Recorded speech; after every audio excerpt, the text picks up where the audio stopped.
जय श्री राम, जय बागेश्वर धाम सरकार। तो दोस्तों, बागेश्वर धाम सरकार की कथा में जब गुरुजी ने बाप बेटी के रिश्ते के बारे में बताया तो उनकी आंखों में आंसू आ गए। उन्होंने कहा कि बेटी पिता के लिए होती तो अति प्रिय है, और ये बात सच भी है।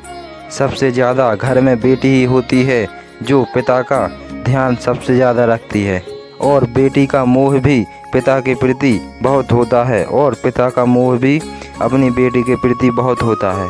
और गुरुजी ने यह भी कहा, हम जब भी कहीं पर कथा करने को जाते हैं और बेटी की शादी को कितने भी साल हो जाएं, लेकिन बेटियां आती हैं महाराज जी, और तो सब आपकी कृपा है, हमें अपने घर का कुछ भी नहीं पूछना, हमारे पिताजी ठीक हो जाएंगे।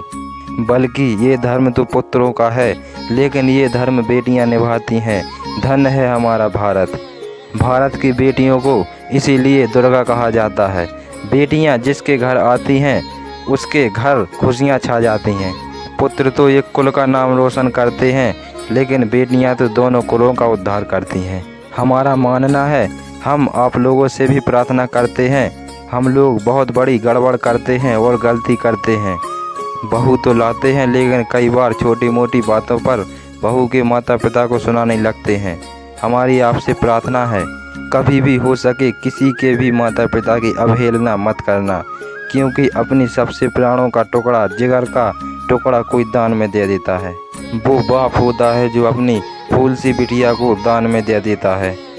आप कभी विचार करना कि 20 साल जिसके घर में बिटिया चहचहाती रही हो, खेलती रही हो, जिस आंगन में कूदती रही हो, जिसकी प्रत्येक दीवार से उसकी याद जुड़ी हो, घर की एक एक ईंट जिससे बोलकर बात करती हो, उस बिटिया को एक ही रात में बाप अपने कलेजे पर पत्थर रखकर विदा कर देता है। उस बाप पर क्या गुजरती होगी। इस पूरी दुनिया में या भारत में, इस पूरे भारत में कोई कितना भी बड़ा कठोर क्यों ना हो, कोई कितने भी बड़े दिल का क्यों ना हो, हम दावे के साथ कह सकते हैं कि जिस दिन बेटी की विदा होती है, उस कठोर से कठोर की आंखों में भी आंसू भर आते हैं। अकेले में जा कर के वो भी रो पड़ता है, उसकी भी नज़र भर आती है। कितना भी कठोर हो, जब बेटी जाती है, विदा होती है, तो वो भी फूट पड़ता है, बिखर जाता है। वो भी 2-3 दिन तक भोजन नहीं करता, उसे भी सुर्त नहीं रहती है। बेटी के सामने जरूर वो मन को मनाकर मुस्कुराता है।